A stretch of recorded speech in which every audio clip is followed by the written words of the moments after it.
Good evening, Belize, and welcome to XTV's news broadcast for Monday, May 11, 2026. Making the headlines tonight, Maya head back to CCJ for clarification of land rights order. Joseph Budna constitutional claim proceeds, but only against AG. SOE declared for Belize City and rural communities, 9 individuals detained. And the Regional Public Health Agency says the risk to Caribbean from hantavirus is low. We'll take our first break and return with the news in detail.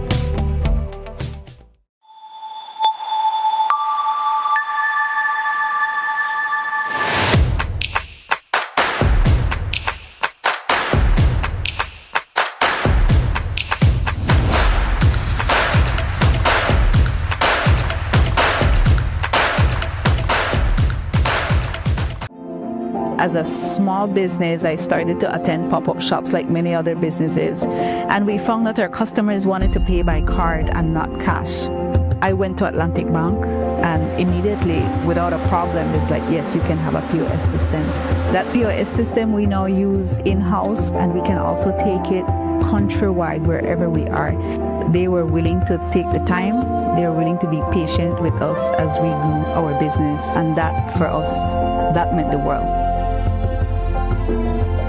Atlantic Bank, building the future together. Belize wakes up connected to opportunity. And across our country, the work to keep Belize connected continues. SMART continues expanding our network across the country, bringing stronger coverage to more communities. With recent service enhancements in areas at Blue Creek and Progresso, Belize City, Orange Walk, and more on the way. Where bringing education closer to home, empowering entrepreneurs to grow their businesses, supporting industries that drive our economy, and keeping families connected wherever life takes them. With every expansion, we are investing in the infrastructure that moves Belize forward. Because connection isn't just about signal, it's about opportunity, progress, and the future we are building together. SMART, bringing people together.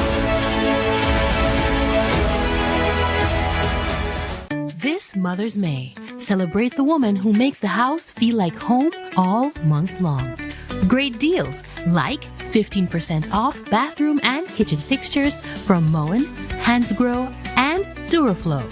Plus 15% off Hispasensa tiles, Stormguard windows, and 40% off Sunlight windows. And 15% off Berger paints and huge savings on clearance colors. So come in to Habet and Abet or Brothers Abet, call us or WhatsApp us today and make this Mother's May one to remember. Happy Mother's Day to all marvelous moms.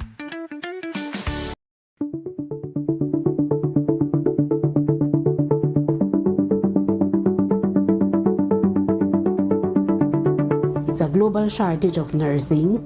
We have active recruitment of our nursing staff to other developed countries. We are not able to compete with those countries. However, we did formulate this package that would act as an incentive.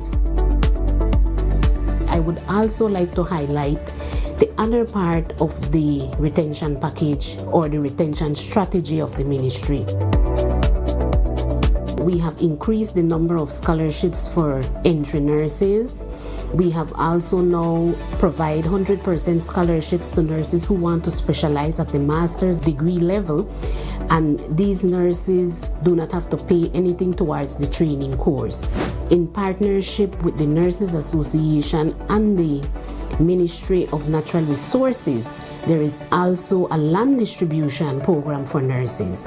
So all of these things would be a comprehensive package that we are now offering as a strategy to help retain our nurses here in Belize. The retention package is a good idea. It's a start. I would hope for some improvements, but so far it's been going well. It's a start for which I'm very grateful. I've had many opportunities and many offers to go abroad, but I choose to stay here because I like serving my people. Staying here in Belize is something that I want to do. I can't see myself retiring outside of Belize. I think the best person to care for our people are our very own. One of the most rewarding moments for a nurse is after they have done everything that they could do to make that patient better, and the patient gets well and is able to go back to their family. Some of them are scared to even come to the clinic. Some of them are scared to go to the hospital. And if I can just relieve some of that stress from them, then I know I did good. If all of us decide to leave, then who is here to attend to our people? And that is always my mindset.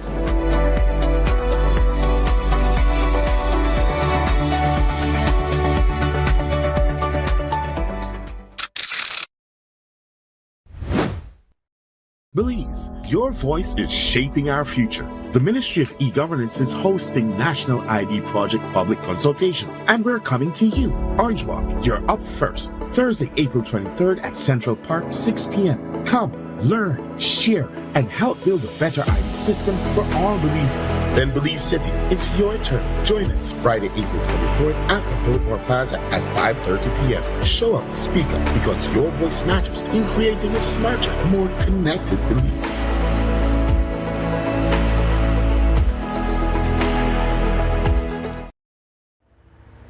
Welcome back with your news. I am Drea Espinosa.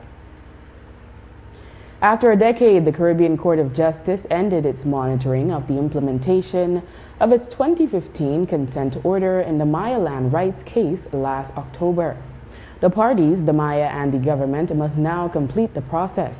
It requires legislation being passed. While on Friday, Maya leaders revealed they are headed back to court, saying they reached an impasse with the government. Here is Maya Leaders Alliance spokesperson Christina Koch. Negotiations between the government of Belize and the Maya people have reached a stalemate. The Maya land tenure policy and the draft bill, in our view, continues to fall short of the respective orders of the court. It continues to fall short of international standards and of the constitutional protections afforded to the Maya people. The main issue of contention is how to determine where Maya customary land tenure exists. The government wants to use a formula at 5 acres per person for automatic recognition. We reject this formula because it is inconsistent with our cultural patterns of land use, and it limits the land that we use and occupy. The government says that if we want the rest of our land, the rest that we use beyond these 5 acres, we have to prove 30 years continuous use to the exclusion of third parties. We reject this proposal. So I stand before you today as the spokesperson of the Toledo Alcaldes Association and the Maya Leaders Alliance to inform the general public that we have filed an application before the Caribbean Court of Justice to seek clarification on the court orders of their judgment. This has become necessary because we are not progressing substantively on the implementation of the CCJ consent order and judgment.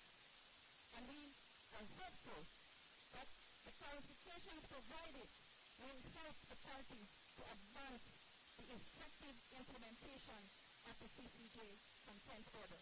Until that time, my brothers and sisters of Belize, until that time, the Maya people will continue to stand united in defense of their customary land rights. High Court Justice Martha Alexander has ruled that there is a case to be answered allowing Joseph Budna's constitutional claim over his kidnapping on August 22, 2025 to proceed, but only against the Attorney General as the representative of the state. Also remaining on the claim are Corporals Barry Flowers, Yannick Wade, Francisco Labriel, and Carlos Choco, and Special Branch Officer Herman Maivit. Struck off the claim are former Police Minister Honorable Kareem Musa, Compol Anthony Rosado, Senior Superintendent Raimundo Reyes, the OWOC Armando Dubon, and Northern Regional Commander Alejandro Cowo, who were found to be improper defendants. You're definitely breathing a sigh of relief today, or were you not worried any at all? I'm not worried. I wasn't worried at all. Being a legal practitioner for 17 years, I have full confidence in our justice system. I know the legal principles. I'm thankful for my attorneys, Senior Counsel Eamon Courtney, but at the end of the day, I knew from the very start it was procedurally wrong to initiate against me as Minister of National Security, worse in my personal capacity. And I have a reputation to protect, and I made sure to come to case, to fill out my affidavits, to be a part of the justice system, because like I mentioned previously, even the most absurd of cases can be tried in our courts of law. We have a thriving democracy, and a thriving democracy depends on a very healthy judicial system, and we have that in Belize. And so I felt very confident from the get-go that this would be the outcome. So do you feel as if this finally clears your name out of the entire Budna saga? I feel like I keep getting this question, but that's fine. That's your job as the media.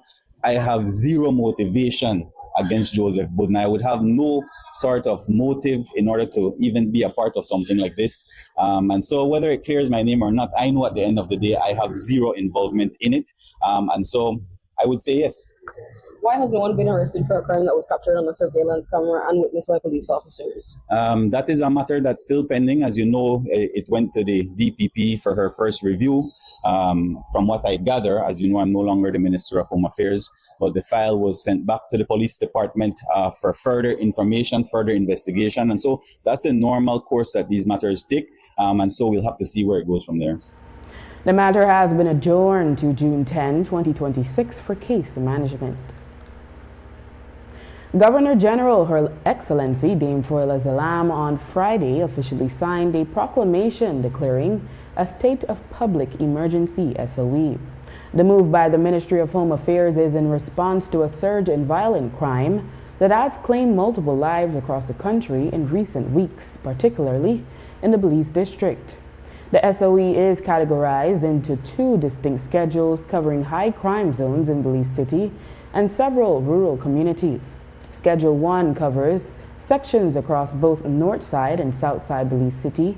Key boundaries include Freetown Road, Princess Margaret Drive, Barrack Road, Cemetery Road, the Philip Golson Highway Corridor, and areas along Hallover Creek and the Caribbean Sea coastline. Schedule 2 includes rural communities of the Belize District and extends the emergency declaration into Ladyville, Burrow Boom, Fresh Pond, Buttercup Estates, Bermudian Landing, Lemonal, Isabella Bank, Rancho Dolores, and Doublehead Cabbage. Statutory Instrument Number 49 of 2026 outlines a significant crackdown on gang-related activity and violent crime. Under the declaration, the emergency will remain in effect for 1 month unless revoked earlier. The National Assembly retains the power to extend this period for up to 12 months if the threat to public safety persists. Today, Commissioner of Police Dr. Anthony Richard Rosado revealed that 9 individuals from Belize City were detained and transferred to the Belize Central Prison under the SOE. He said more may be detained going forward. Friday, May the 8th, 2026, after a careful security assessment and intelligence on the ground, a request was made for the state of emergency, which was subsequently declared for certain part of Belize City and certain part of rural Belize district. As a result of the state of emergency, a total of 9 individuals were transported a few minutes ago to the Kobe foundation. We have made some adjustment to our operation plan or enhance our operational plan on the ground to improve the safety of the residents. But I can assure the law-abiding citizens that they have nothing to worry about in reference to the state of emergency, as a state of emergency is targeted and it's specific to certain individuals, and it does not affect the law-abiding citizen in any way. Okay. Yes, all 9 individuals are from Belize City. It's a limited, we refer to it as a limited state of emergency to address an extraordinary circumstances.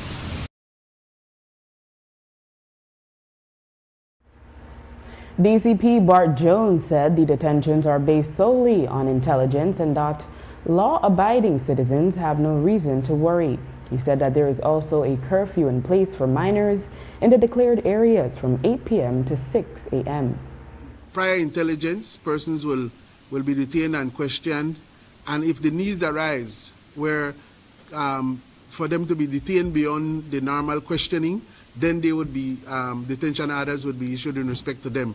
So it is not a carte blanche, or will not be operated as a carte blanche wholesale detention of persons, but based on intelligence, based on interviews, based on current investigations. Many of the persons who are currently detained are not only in relation to gang offenses, but are also suspects in some of the recent and earlier this year shooting incidents and murders. So it is more targeted, more focused than we have done it before.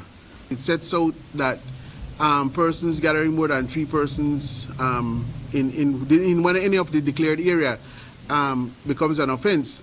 However, then in the past and even now more, we'll be ensuring that is executed sparingly.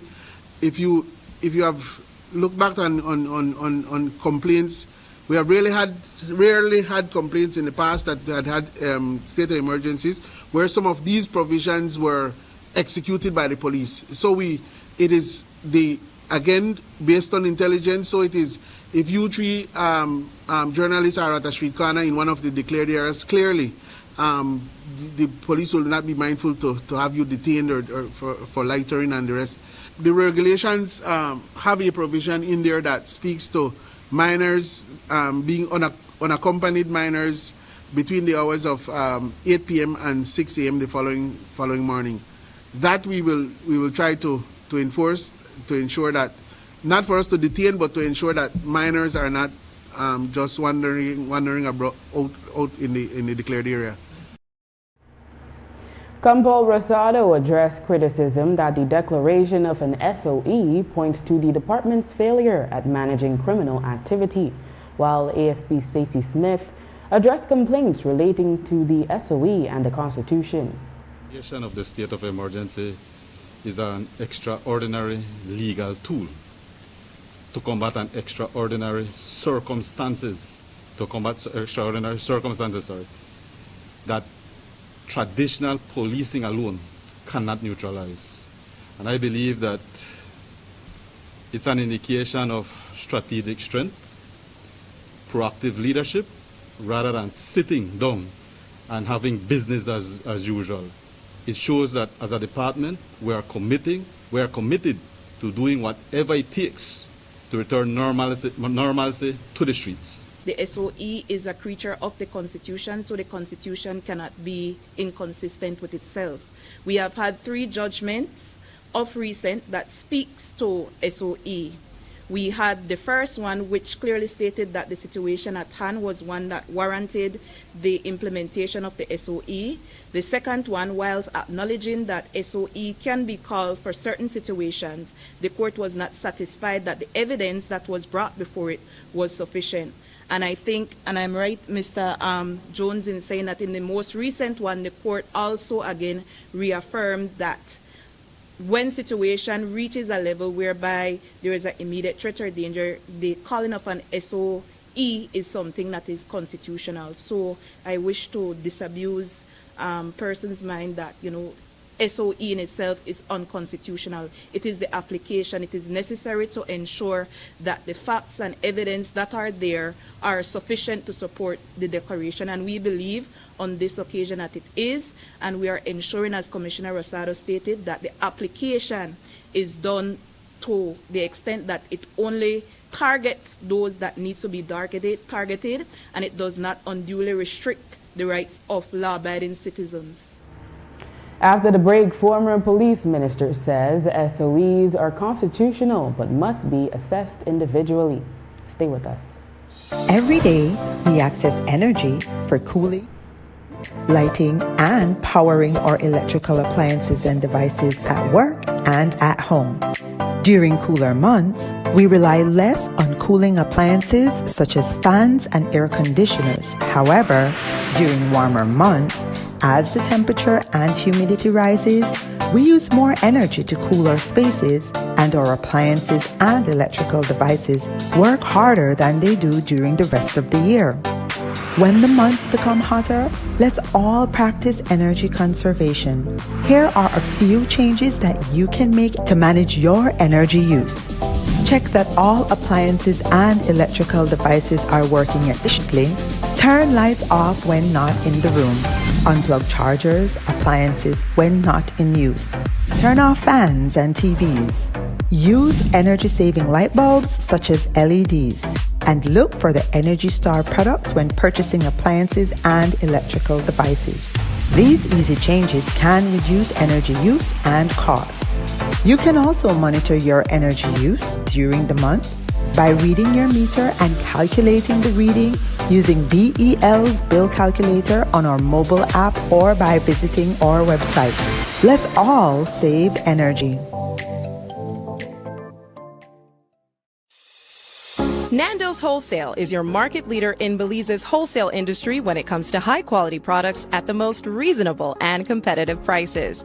With over 40 years in the wholesale business, Nando's Wholesale embraces the partnership of the hotel industry in Belize by providing world-renowned brands in wines, seasonings, condiments, and cleaners in industrial sizes, as well as small and large kitchen appliances and equipment. Nando's also takes pride in providing one of the quietest and most durable air conditioning systems in Belize with technical support and spare parts. Nando's Wholesale. Professional, reliable, effective, and prompt. Nando's Wholesale always delivers. Visit us at www.nandos.bz or send an email to nandos@nandos.bz.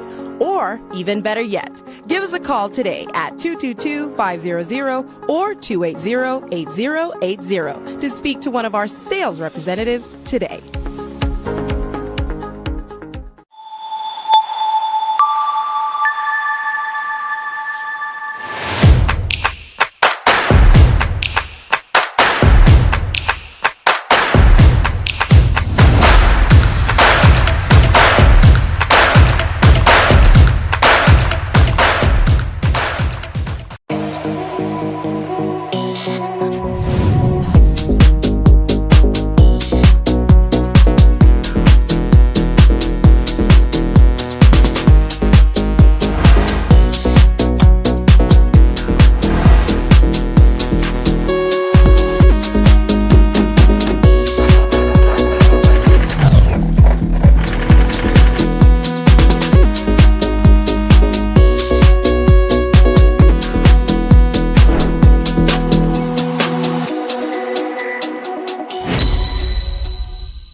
Whether you are a busy person or stuck in traffic or having an adverse or very demanding circumstance, tension builds up, causing you to be stressed out. Stress attacks everyone, anytime, any age.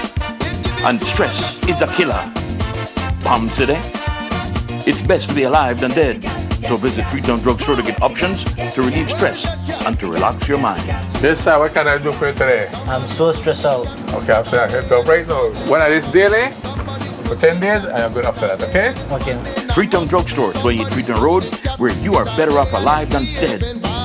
Freetown Drugstore, telephone 223-2876.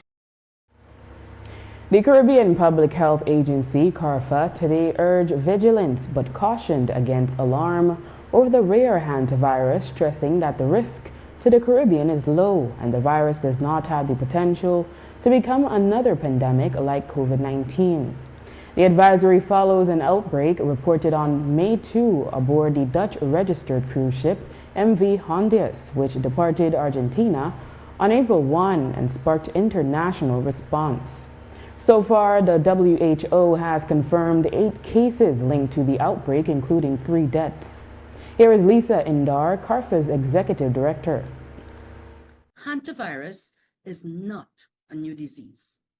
It is a well-documented rodent-borne viral zoonotic diseases with approximately 20 strains, carried by rodents and present in different parts of the world for decades. These viruses exist naturally in specific rodent populations which shed the virus in their urine droppings and saliva. So they are typically rodent-borne, and transmitted through contact with infected rodents or their excreta. However, the current hantavirus outbreak linked to the MV Hondius cruise ship is caused by the Andes strain, which is the only known strain capable of limited human-to-human transmission. It is found primarily in parts of South America, including Argentina. Based on the evidence available, the rodent species that maintains this virus in nature is not present in the Caribbean, and therefore there is no documented established local route of transmission in our region. This rare human-to-human transmission usually requires intimate or prolonged exposure, while the incubation period before symptoms appear is usually 1 to 6 weeks. There is no current antiviral treatment or vaccine. Care is supportive, including oxygen therapy and intensive monitoring. So CARPHA advises our member states and the public to remain vigilant but not alarmed. CARPHA reiterates the risk is low to the Caribbean public. This is due to the scientific evidence that shows hantavirus does not spread easily between people. It does not spread like COVID-19 or influenza. It has a short environmental lifespan and a specific habitat. Hantavirus is not COVID-19 because it spreads very differently. COVID-19 spread globally because it transmitted easily between people, including those with mild or no symptoms. In contrast, hantavirus is rodent-borne, and human-to-human spread is uncommon and requires close, intimate contact. This fundamental difference means that hantavirus does not have the same potential to cause a global pandemic. In related news, the state has been ordered in one case to pay $372,000 in compensation to 13 SOE detainees for constitutional violations. However, another judge found the same SOE to be lawful. In the wake of the latest SOE that saw only 8 people detained, a small number compared to previous SOEs, former Minister of Police Karim Musa said SOEs are constitutional but must be justified on their own specific facts. States of emergencies, by their very nature, are constitutional. It is provided for in our constitution. It is how you apply it, and if you have enough evidence against certain individuals that are detained for that 30-day period to justify detaining them for that 30-day period. And so it will depend. Every state of emergency will depend on the facts of the case. It will depend on the investigation that is carried out, because you do have to have an interrogation of individuals that are detained. They do have rights as individuals detained under a state of emergency. So it's not just a blanket statement that states of emergencies are unconstitutional. They are not. By their very nature, they are constitutional. Crime management, and obviously, like you said, it was my job for 5 years to be a part of that operation, it's very difficult, obviously, and you have to utilize many tools. Obviously, we have the Leadership Intervention Unit that intervenes in a positive way in these young men's lives who want to change. But there comes a point when there are certain individuals, certain actors who, no matter how hard you try with them, they will continue to act in a deviant manner and act criminally and take people's lives. And if it is that the police has information that there's going to be retaliation, that is usually when a state of emergency is called, to protect individuals from being retaliated against and for protecting the law-abiding society, because sometimes individuals who have no part in the gang warfare get caught up in it and get harmed. And so it really is to protect them, and at the end of the day to intervene in terms of trying to talk to both groups, the warring factions. In this case, I believe there is an ongoing feud in the BLC area that requires intervention and requires a pause button. So there are multiple reasons for a state of emergency, but primarily it is to hit pause to see if there can be interventions that can resolve things positively. A 56-year-old Belize City man, Mark Longsworth, lost his life following a stabbing incident before 1 this morning in Belize City. Preliminary reports indicate that Longsworth was seen running along Mopan Street before collapsing at the corner of Ebony Street. He was rushed to the KHMH, but he succumbed to his injuries shortly after arrival. Police have confirmed that one person has been detained for questioning as the investigation continues. ASP Stacey Smith said earlier today that no motive has been identified. Police have detained one male person in connection with an investigation into the fatal stabbing of 56-year-old Mark Longsworth of Belize City.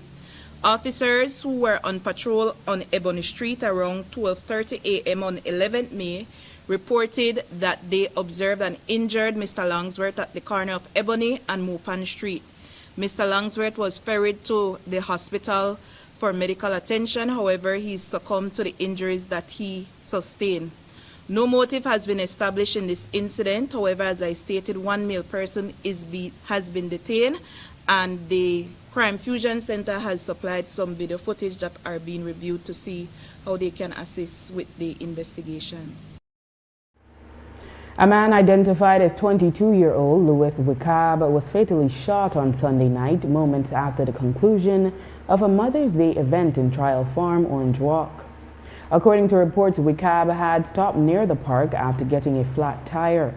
That's when one of two males on a white dirt bike approached him. He was shot at close range and transported to the hospital, where he later succumbed. Another individual, Adrian Chook, was injured in the shooting. ASP Stacey Smith provided an update in the investigation today.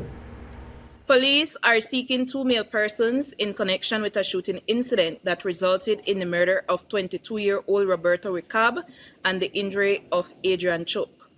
These detentions stem from police investigation, which commenced at approximately 7:38 p.m. on Monday, May 10th, when police in Trial Farm were alerted to the sounds of shots being fired in the vicinity of a basketball court on the northern side of that village.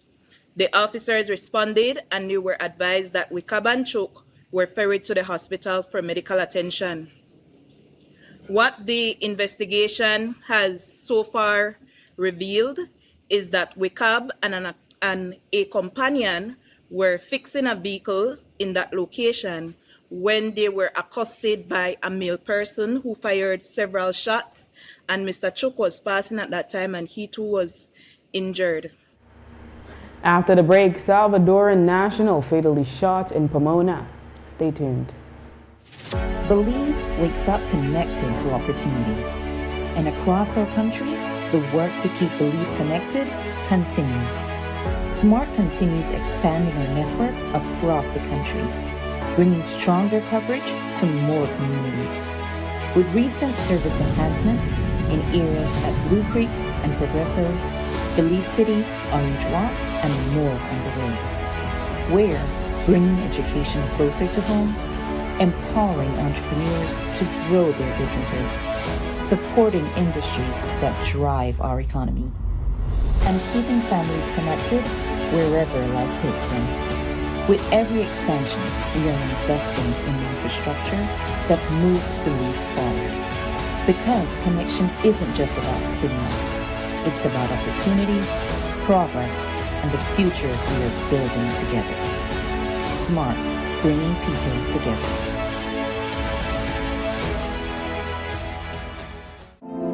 As a small business, I started to attend pop-up shops like many other businesses, and we found that our customers wanted to pay by card and not cash. I went to Atlantic Bank, and immediately, without a problem, it's like, yes, you can have a POS system.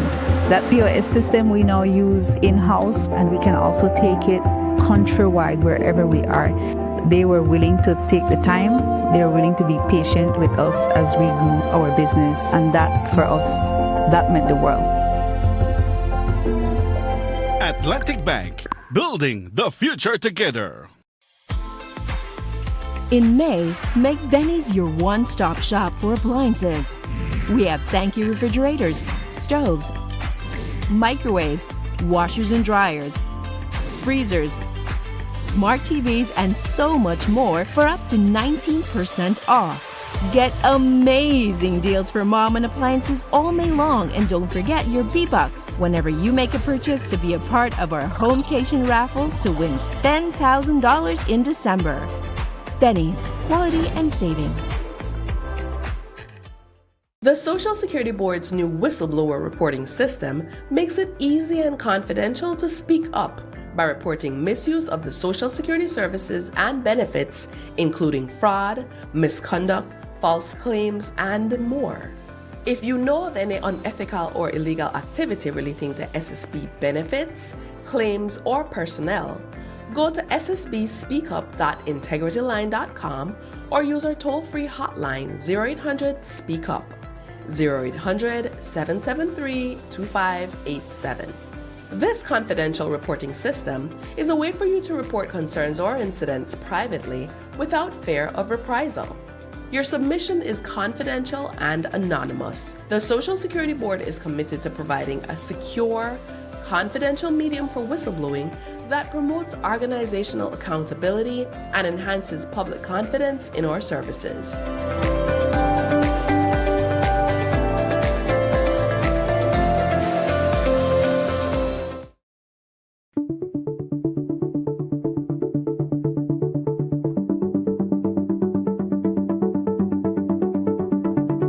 It's a global shortage of nursing. We have active recruitment of our nursing staff to other developed countries. We are not able to compete with those countries. However, we did formulate this package that would act as an incentive. I would also like to highlight the other part of the retention package or the retention strategy of the ministry.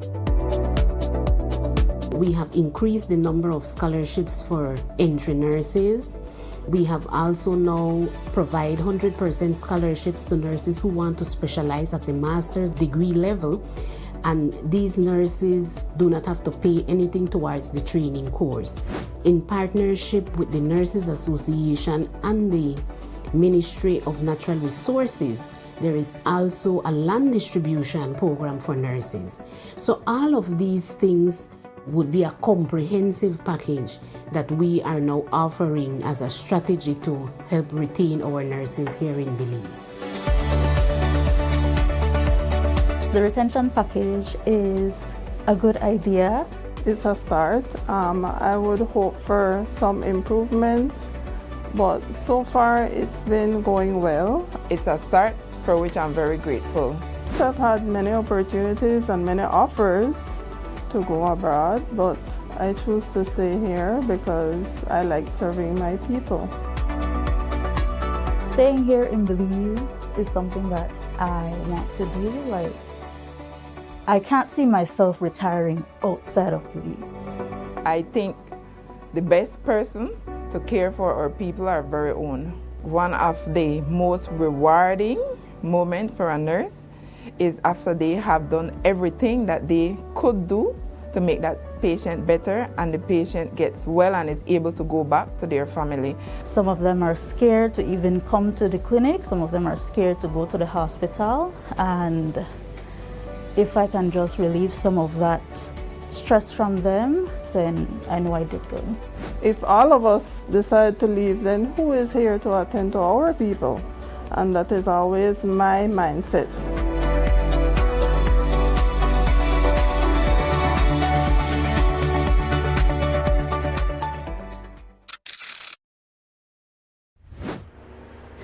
A 16-year-old male from the Belize district has been charged in connection with Thursday night shooting at the Buzz Lounge in Belize City that fatally injured 34-year-old bartender Salma Raquel Oriana Funes.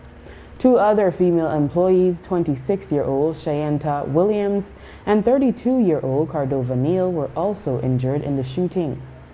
ASP Stacy Smith today told the media that the minor was charged with murder and 2 counts of attempted murder. He's also expected to face firearm charges. Police are seeking 2 male persons in connection with a shooting incident that resulted in the murder of 22-year-old Roberto Ricab and the injury of Adrian Chook. These detentions stem from police investigation which commenced in relation to the murder of Salma Raquel Funes and the attempted murder of Shayanta Williams and Cordova Neal, which occurred on Thursday, 7th May 2026. Police have formally arrested and charged a 16-year-old Belizean caretaker of the Belize district for the crime of murder and 2 counts of attempted murder. I will say is that the information so far is not as definitive for me to say that there was mutual acknowledgement of relationship between the 2 parties. However, that is an aspect that is being reviewed. I believe what I was advised was that a damaged cell phone was recovered. And on the last occasion, I also shared that the firearm was recovered, and we have since been able to establish that the firearm is the property of a licensed gun holder and actually an individual who the child's father worked for, and it is believed that he gained access to that firearm by entering the room and somehow accessing the safe to enable him to remove the firearm. So additional charges in relation to the firearm offense are expected to also be brought against him. Police are investigating the murder of a 29-year-old man, Salvadoran national Jose Mavin Alvarado Ramos, who was fatally shot Sunday night around 10 in Pomona Stand Creek. Initial reports indicate that Ramos was standing under a mango tree when an unidentified male ran from across the street and opened fire. Ramos was struck several times and collapsed on the ground. He was transported to the Southern Regional Hospital, where he was officially pronounced dead. ASP Stacy Smith said police have not yet established a motive for this incident. Police have detained 1 male person in connection with an investigation into the fatal stabbing of 56-year-old Mark Langsworth of Belize City. Officers who were on patrol on Ebony Street around 12:30 a.m. on 11th May reported that they observed an injured Mr. Langsworth at the corner of Ebony and Mopan Street. Mr. Langsworth was ferried to the hospital for medical attention. However, he succumbed to the injuries that he sustained. No motive has been established. A Sunday afternoon dispute at a construction site near the Philip S.W. Golson International Airport in Ladyville, Belize District, escalated into an attempted murder, leaving 1 man hospitalized in critical condition. Shortly before 1, police responded to reports of a violent altercation at the site. Upon arrival, officers discovered 35-year-old Nelson Rene Rosa Ramirez suffering from multiple stab wounds under a shed. According to preliminary investigation, Ramirez was socializing with his uncle, Elmer Ramirez, when a heated argument broke out between the two.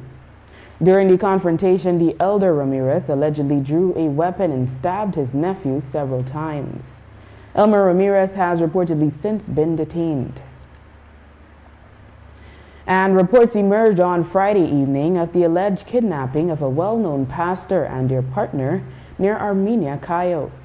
Initial information suggested that the abductors, who are rumored to be connected to the Mexican cartel, had contacted the families to demand a ransom shortly after the incident. However, the situation was seemingly resolved quickly, with reports surfacing soon after that all individuals involved had been released and were unharmed. On Saturday, the churches of the Belmopan area released a joint statement pleading for the victims' identities to be kept confidential, saying their lives may still be at risk. The statement warned, quote, "What happened was a very shocking situation concerning cartels in Belize. We should all be shocked and on full red alert," end quote. And with that, we've come to the end of our newscast. The repeat can be viewed on this station later tonight at 9 and again tomorrow at midday. Join us again tomorrow for another edition of the news. And remember, you can always catch up with the day's top stories on our YouTube channel and Facebook page under XTV Belize. And you can watch the evening news live on our XTV BHNI app. I am Drea Espinosa. Have a safe and enjoyable evening.